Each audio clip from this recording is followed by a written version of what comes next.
Hi there, doing a little bit of remodeling. The YouTube camera picks up a wider angle, and I didn't want there to be any information that might be private uh, showing up there. So thank you for showing up. I'm Vicki Baird, intuitive life coach, business coach. Formerly worked as a medium, so if you have questions about that, happy to go there. It is so hot here in mid New York State that we're going with the whole let's not melt during menopause look. Thank you for joining me. Thank you for those who have watched it since last time. If you have any questions, feel free to put them in the chat. I'd be happy to answer. What I did was I printed out questions that I have gotten over the last 23 years of doing this. Not all of them, because that would take forever. And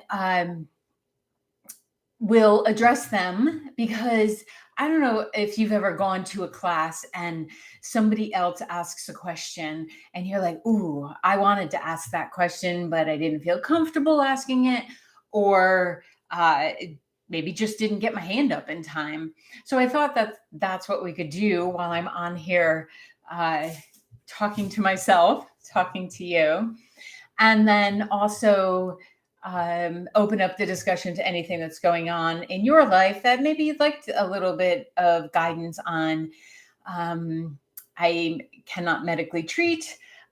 This is not legally binding. You know all the stuff. And technically, I'm supposed to say this is for entertainment purposes only. But you know what?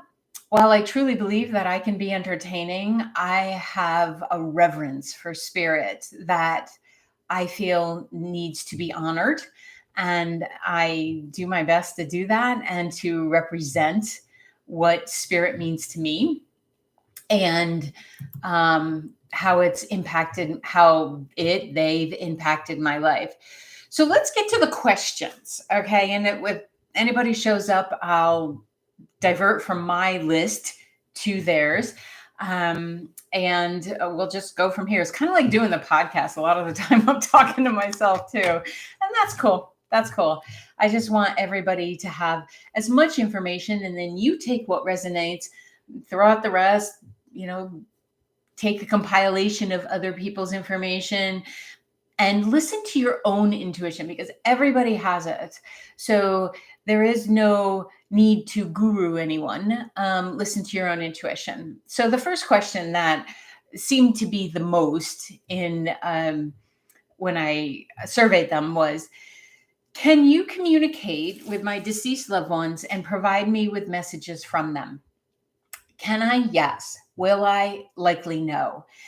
And the reason for that is I decided about 7.5 years ago that wasn't my love. Like, that area of communication and mediumship is something that I think you really have to love and be in order to be the most effective conduit. And I love the spirit world. I love our eternal existence. But it's not something that lights me up any longer. So you can communicate, though, with those who have passed. It all gets done through the heart. And yes, there are some of us that are wired to tap into that astral realm, which is where we go when we pass or croak or kick the bucket. But we all have the capability of tuning into that. What it takes oftentimes is being able to quiet yourself, being able to trust yourself, because we've all, I don't want to make a blanket statement, but have you ever had that experience where, like, someone called your name and you turn around and there's no one there? Well, you just had a clairaudient experience. So you were capable of it too. And yes, I know it's great to go to someone, get the message, and to have that almost catharsis. So should you decide to do that, fantastic. But choose somebody through word of mouth, reputable, Someone who's not freaking charging $800 or something to do a session. Oh, that burns my buns. That and a fire this high. No.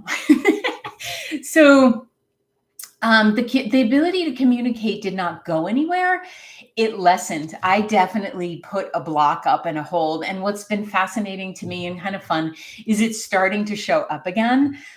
Just the other night, I thought my partner was downstairs, and because I saw him walk from the three season room through the dining room. I was sure of it. And then minutes later, he came down the stairs, and you can kind of hear on our stairs, they creak a little bit. And I was like, were you not down here? And he's like, no, who'd you see? Because it takes a special being to live with someone who often stops to talk to what looks like the air.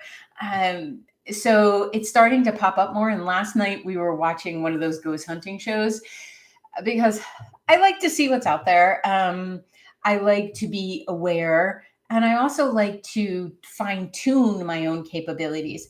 And it also admittedly gives me a good giggle when they're talking about not picking up on anything, and I can look at the screen and see that there's someone standing right next to them going, I'm right here.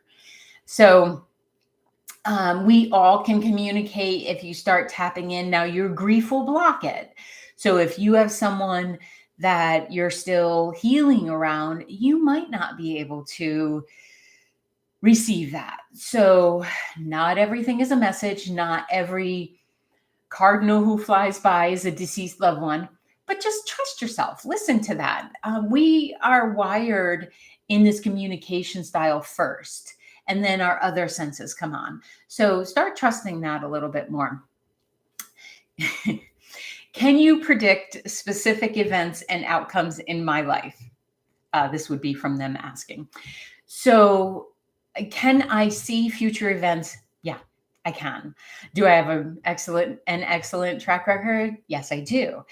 I am not responsible, nor is any reader or intuitive or whatever the messaging is, the modality is rather. We are not responsible for what you may do in your life. So while I can see possibility and a lot of the times even probability, it takes your action because you are hopefully a willing participant in your own life. And if you're not participating, things aren't going to show up. They're not going to manifest. So if you ever had a session and you're like, that person was bunk, they didn't know what they were talking about. Really? Did you get off your butt? Did you make a phone call? Did you go to school? Did you apply for a job? There's only so much someone who's reading your movie screen can do for you. You have to willingly participate because your energy is more powerful than anyone else's when it comes to your own success and your own trajectory. So there are many babies out there that I have called before they were even in their parents' awareness. And often when I'm working with businesses, that's my role. My role is to look at what's in the plans and to almost forget what you told me and to tap into what looks like the most probable direction for the level of success that you would like to create. Can I help you? Well, it's worded like this. Can you help me find my life's purpose and guide me in making important decisions? I'm going to flip that sentence. Can I guide you, or can other intuitives who are ethical and with integrity guide you to, oh, I lost the question, make important decisions? Yes. And in order to do that, it's a combination of literally seeing, I'm very clairvoyant, as well as clairsentient. So I see and I feel the trajectory, the direction that's maybe in someone's best interest. So I will see it on a movie screen and then I have to make sense of it. Sometimes I don't get in the way. Sometimes I just describe the movie screen because it makes more sense to the person I'm talking to or with. So I can guide, but it's not with my own agenda. It's with understanding what's important for you. What is the outcome that you're intending, at least in this moment?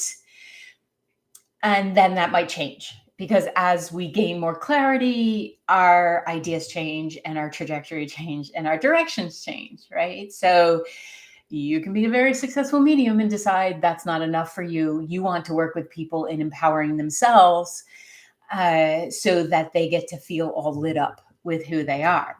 Okay, so I can guide, and often I feel like the bumpers in bowling, where like my clients are rolling the ball down the lane, and I'm like, nope, nope, nope, nope, nope. Let's. You're veering towards a gutter ball. Let's see if we can get it back towards the middle, so that you can experience that joy of life. Can I help you find your life's purpose? Oh, that's a tricky one. Largely because life purpose in the self help world or in the metaphysical world is often it's often presented, rather, as why we're here, and that's true to a certain degree, but it can really lead to a feeling of even depression or sadness, in that I don't know my life's purpose. Well, all of our purposes as humans is to arrive in a space where we are self-accepting, because that is a lot more challenging than accepting others. Now, I'm talking on multiple lifetime levels. So you may be able to accept aspects of yourself, but maybe not in the whole perspective. And you may still have things that you don't like about you, but that's great, because once you know that, you can begin to work on those.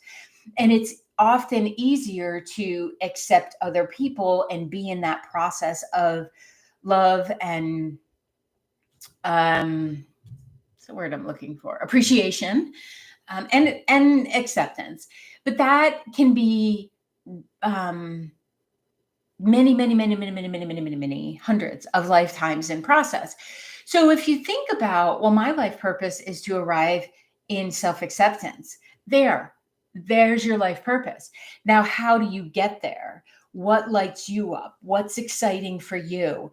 What would um, have you feel like you are contributing, like you are bringing something to this world that we exist, but also experience and hopefully elevate in. So don't get caught up on the life purpose thing. Okay. You're a kind person. If you are really appreciating your life, if you are willing to learn and grow and all of that kind of stuff, you are doing fantastic. Um, are there negative energies or entities? And how can I protect myself from them? I feel like we're going to bounce all over the place with these questions, but it's a good potpourri of it. There are negative energies. They come from humans. Aren't we cute? We, and in our fear based and in our lovely ego that hasn't always grown enough to be a lovely ego, it's still a little bit of a pain in the you know where. We can create negative, we do create, not we can, we do create negative energies. And then sometimes they will bind together and it will end up, excuse me, creating a like a conflict energy.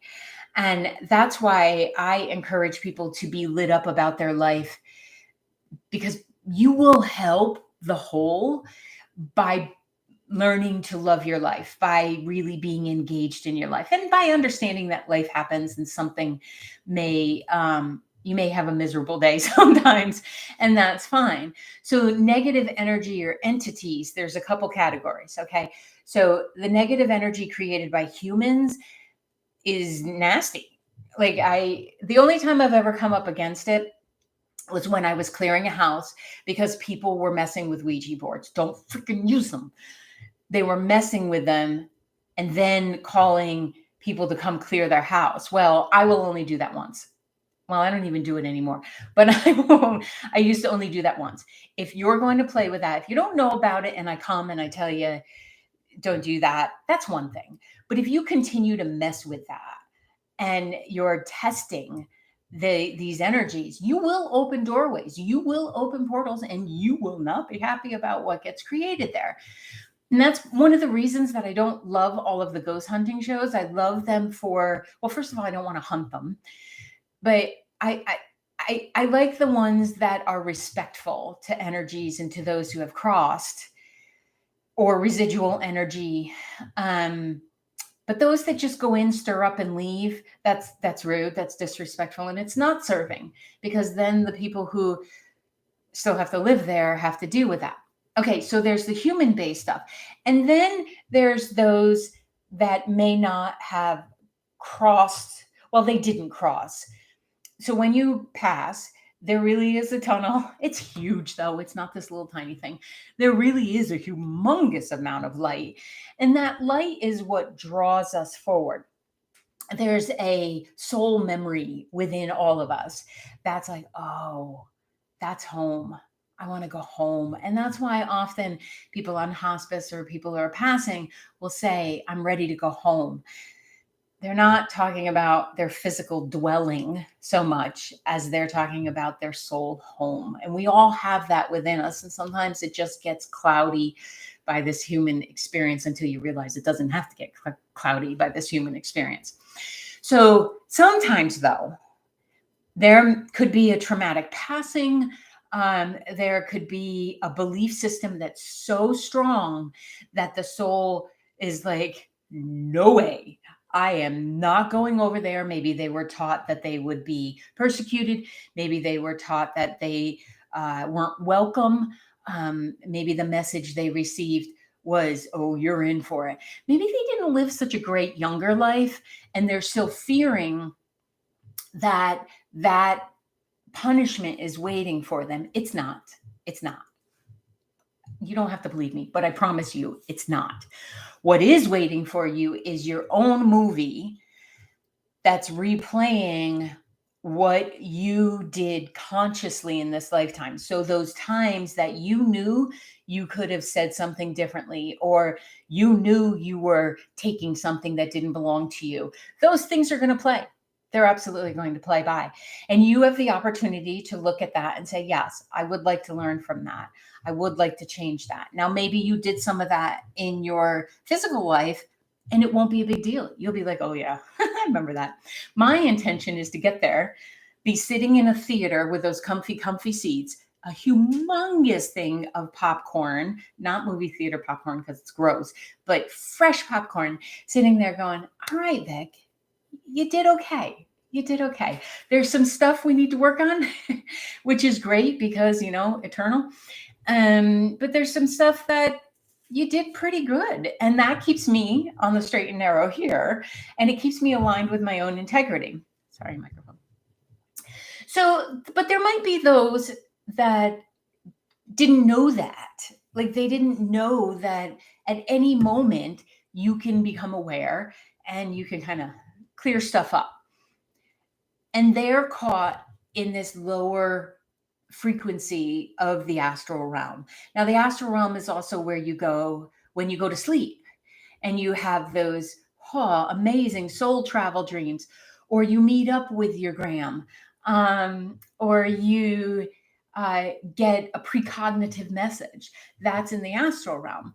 So this lower level of the astral realm is where souls who didn't go all the way through, they pulled the emergency brake and they did the little donut, are hanging out until such time someone comes along and goes, what are you doing? Do you want help? I can help you cross. And that place is like a repeating day. It's not the same exact story over and over again because you can still learn there. It's just, wow, is it at a slower bandwidth. Okay. So those who are in that space have, they've lost that magnet that was going to help them cross, pull them over. Okay.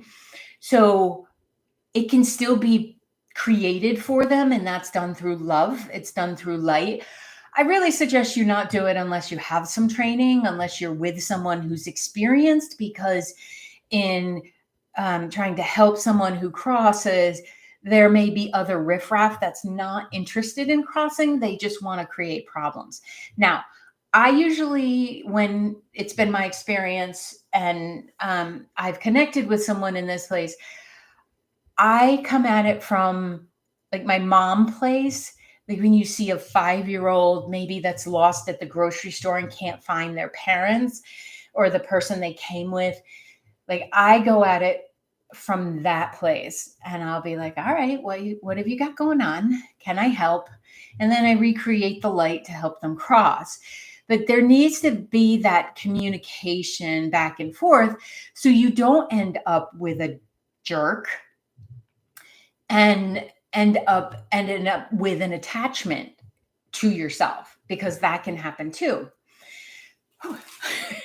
There's a lot to this. I forget how much I know until I start really talking about this. So the negative energies or entities, bottom line, will it affect you? That's up to you.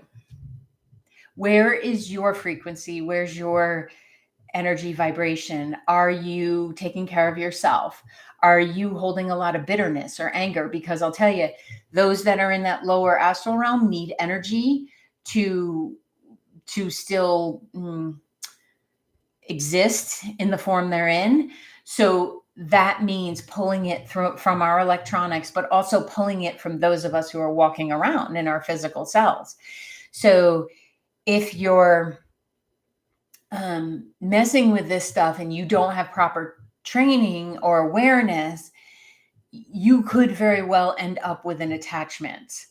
And that's why I do not like any of the medium courses that say, I'll make you a medium in a weekend. What that really means is, for a bunch of your money, I will blow open your chakras. You will be open to everything, and you're likely going to go back to your life and have some kind of mental collapse, physical collapse, spiritual collapse. It's not okay. It's not okay. And what needs to happen is more people questioning that and asking, okay, in a weekend, it's just like, I'll make you $1 million and all you have to do is subscribe to my affiliate program. Please, let's be discerning about these things. So you can be impacted by it. So it's not something to play around with. Okay. So Amy asked, do you know the souls that you have helped cross? No, I actually don't. They have been either somewhere where I was back in the day hired to go in and clear. Quite a few of them at Gettysburg. Did not plan on that one, but did what I could do while we were there. And then I did have someone come to me one time who did have an attachment, and we just worked on it. And we helped that person cross, because I believe when you're a medium, you are as responsible to the people in front of you, your physical form people, to those in spirit. So to my recollection, it was never anybody that I knew. Got to know them through the process, but then they're crossing, they're on their own journey. We shouldn't be tracking them either. Can you connect with my spirit guides or angels and convey their message to me? Yes, oftentimes when I'm working with someone, I'm asking their guides because they're with you all the time. I'm not. So why would I, one, believe that I have all the answers or that my guides have all the answers why wouldn't I go to those that have been with you throughout your experience and that have a little bit more information about you? I tend to work at the soul level. So, what that means is when I'm connecting with someone, I am going to your essence, your soul level. And then I will definitely take all the help I can get from the spirit guides, from the angelic realm, from the ascended masters, whomever shows up for you. Where the reason I stopped doing the mediumship is in order for me to access all those realms, because I really believe I was probably talking in line when they were handing out intuitive abilities and they're like, do you want to do this, this, this? And I'm like, yeah, sure, whatever, I'll do it. Uh, and it gets overwhelming and loud in here if I listen to every realm. So when I had to make a decision, I decided that I would rather not hear the realm of those that we were connected with in this lifetime. I would rather go to those frequencies that have done a few more rotations that can help. But I'll also teach everyone that I work with, if they're interested. Not everyone's interested in developing their intuition. It happens anyway. Don't tell them. But I will teach people how to listen to their own intuition. And when you listen to yourself, those realms open up. What simple steps would you suggest for a newbie to connect with their spirit team? Very few are newbies. And I found those that label themselves as newbies aren't really. But I will answer your question. It's a tough one, actually, because you have to get quiet. You have to have some time to know, what do you like? What is interesting to you? Now, this does not have to be 2 hours sitting on a mountainside oming. It can be 5 minutes in your car. It can be half an hour of meditation. It can be taking a walk with no noise going on. So that would be the first step. The second step, I want to know how you learn. Do you need to read something? Do you need to hear it? I'm a repetitious learner.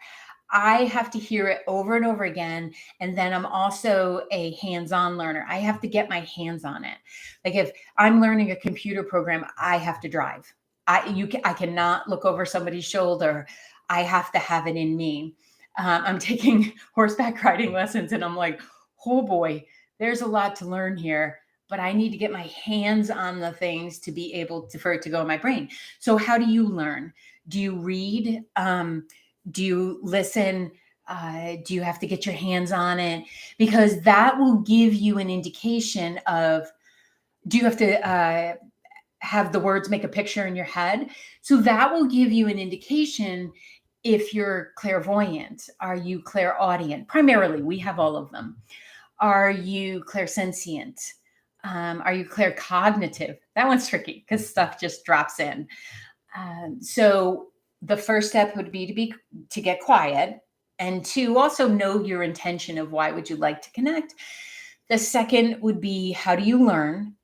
I think that would have been helpful to be asked in school too, right? But once you know that, then I would say take the first indication of how you learn. So for me, it's repetition. So, and hands-on. So I would need to experience connecting to my team through like using gemstones, or holding a picture of Sai Baba, or asking for a physical sensation when they're communicating with me. We very often get the physical communication, but we pass it off. The ceiling fan's going, or that was just my back itching, right? But if you're sitting and you're asking for communication and something goes off in your body, ask then. You can ask in your head. You don't have to say this out loud. Ask then, Was that you? Could you do it again?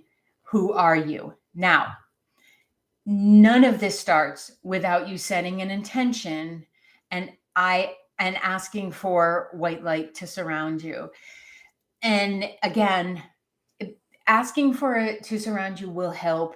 It'll work, I mean, but you may be a very visual person. For me, I have to walk into the white light. It's almost like I'm standing outside when it's foggy and that light is all around me, because this acts as a neutral zone.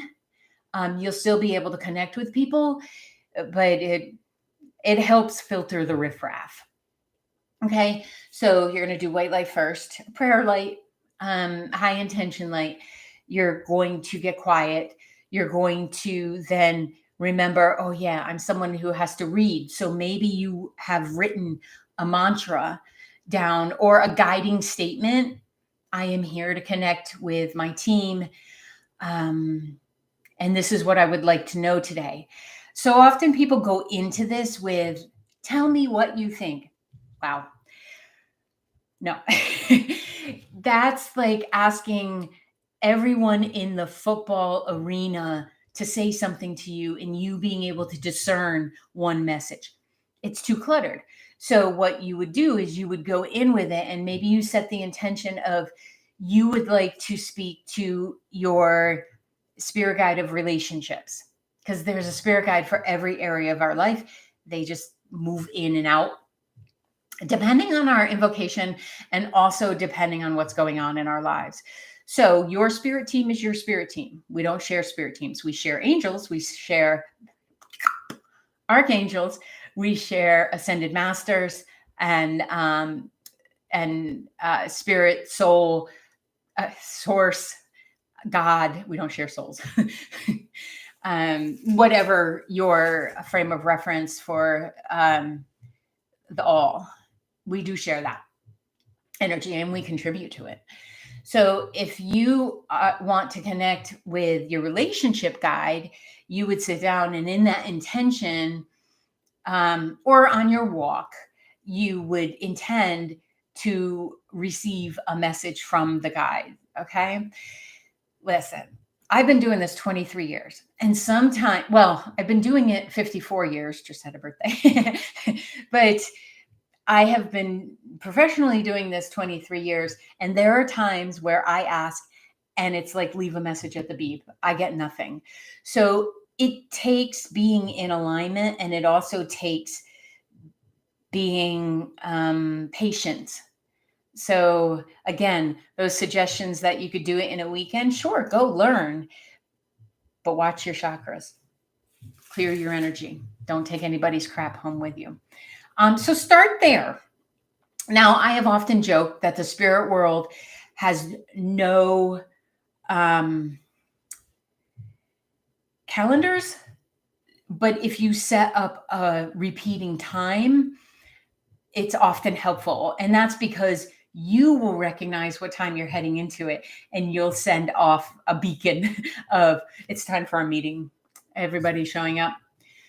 Do you think that knowing that there is riffraff repels some people from connecting with source and spirit teams? I do, unfortunately, because I feel like the message of the riffraff has been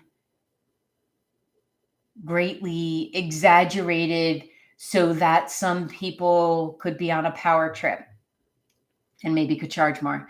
I think if people understood that, yes, there is riffraff, but where your frequency is will determine if you run into that realm, because it's based on energetic frequency. So riffraff is going to be low because it hasn't raised its frequency, or it's in the astral realm, right? So I, again, have never bumped into this unless I went looking for it. So I feel like if more people knew that, well, just don't go looking for it, right? Like, don't set your energy to the negative, unsupportive. It's kind of like people, right? Like, who are the people do you want to hang out with? Do you want to hang out with the ones that are always negative and trying to hurt people? Or do you want to hang out with the ones that are supportive and eclectic and diverse and heart-centered. So I do, and that makes me a little sad because we all have a desire to know that aspect of us, and it's also really hardwired in there. And I feel like a lot of the disconnect that people feel is they're disconnected from self, and the whole spirit playground, because of a few humankind created issues. So that's part of the reason that I started the podcast. And part of the reason that I'm doing these is I want to have respectful, intelligent conversations. And the more people who are connected to themselves and the more people who really enjoy their life, there's a ripple effect that happens. And then the happier they'll be, the happier we'll be in community, the happier our world will be, the more connective, the more playful. And the spirit realm, whether that's guides, angels, ascended masters, Native American, such high vibrations, leaders and guides themselves, get happy too, because every being is still on an evolutionary process. So your spirit guides, every time they get to help you, they get to ascend a little bit more too. They get to learn a little bit more. So start with your parking guide. Ask for the best place that they can, how they can help you out with that. And then when you get proof, because you're still going to be a human, right? You're still going to look for that physical representation, and you're still going to want the proof. It's one of the most endearing conversations I have with my partner, because he believes in me. He's not so sure he believes in everything else. And yet he has some very profound, deep questions that he asks that I really have to say, yeah, can I get back to you on that? But he's not ready to trust that that's available for him. And I feel like the more people who are like, this is okay, this is safe, this is fun, the more healing we're going to do as humanity too. So another question: can you assist me in developing my own intuitive abilities or psychic skills? You betcha. One of my favorite things to do, individually as well as in group. Not so much teaching the angel and the spirit guide classes anymore, because again, soul level, and I want you to connect in with what works best for you. But yeah, that's a big premise of my coaching practice, because again, I want everyone to know their own soul. I want them to know their own wiring and how that works for them. How often should one connect with their spirit team? That's actually a great question, because it can be too much. So how often? What feels right to you? Do you feel that you would like it every day for a certain period of time to feel grounded, to feel a part of something larger than the frustrations that might have shown up today at work?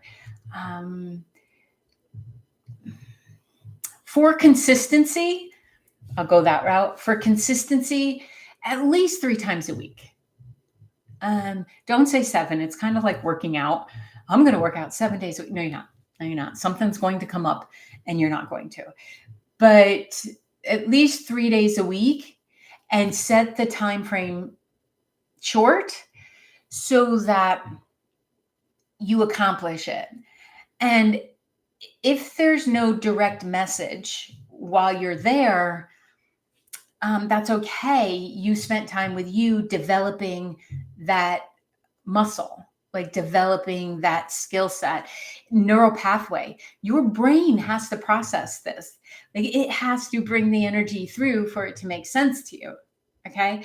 So While everyone has this, there's a bit of remembering that has to happen. So if you set the intention for 3 times a week, wherever you want, preferably somewhere quiet. But again, if your life is very busy and you can pull over for 5 minutes on the way home and give yourself some breathing time and ask to connect, that would be fantastic. And it will build on itself. And don't worry about you're doing it, you're going along at a pretty good dedicated pace. And then, oh my goodness, 3 weeks went by and I didn't do it. Don't worry about that, because often that's your physical self catching up and raising your frequency to a place that it can then bring in other messages. Because the danger is raising your frequency too fast, and then again having some physical or mental emotional crashes. I would much rather somebody slow and steady, hold the pace, and take a break occasionally and then come back to it, because you want to meet with yourself. So they're with you anyway. So you're already connecting. There's just not a consciousness yet. It's like this sliding door that needs to be opened, like this little pocket door that needs to be opened. And that's the door of acknowledgement and permission and awareness that this is actually happening. That wasn't a thought that was in my head. What I will say often to people is, if you have something just drop in, you weren't necessarily thinking about something, but driving is a good metaphor, because or a good example, really, because a lot of us, unfortunately, get into a meditative state when we're driving. And if you just have something drop in, then that's intuitively guided. If you think about something like you're setting the story up, well, that's your subconscious telling a story.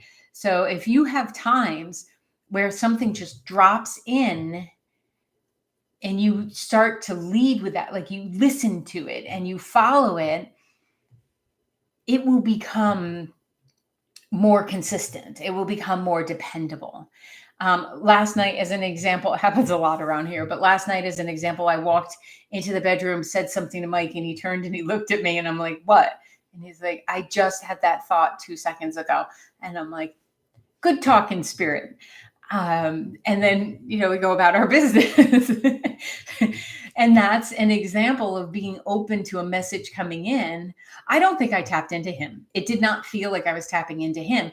I felt this push to go say something to him, and he had already had that thought. So it's an affirmation that his guide was like, hey, do this. And I come in and say, hey, what if you did that? And it's affirming in the physical, which his data crunching head needs, to have an example of this thing. So that's also an example. We brush it off because we're not present. We're doing too many things at once. And once you develop it, it will work as kind of its own hard drive. So you can be doing other things and receiving the messages from your spirit team. So the next time you feel like, I always go this way home, but I feel like I need to go that way, follow it and then high five your spirit team because you made a connection. Developing your intuitive skills is mostly about learning your own wiring and feeling worthy of connecting with the pretty amazing energy that we have in other people, and in the spirit world. I have often turned to my spirit team when the humans didn't feel available. So that connection is not only worth it to develop, but it's also can carry you through the challenging times in life. So, all right. Thank you so much for showing up. Next week will be so the 12th, July 12th, will be at 7 p.m. Eastern Standard Time because I want to see if I can hit some of the other time zones. I have clients all over the world, so it's a little tricky, but I'm going to see what I can do. And if you're in a time zone and you'd like to catch it live and you want to shoot me an email or comment on here, that would be helpful for scheduling as well. So thank both of you for showing up, the 5 or 6 people who popped in, the people who will listen to this after, Spirit for guiding me. I asked it when I came in, asked for their guidance, and for you guys being you. I'm so loving this. It's so much fun. And I wish you the best, and I'll see you next week.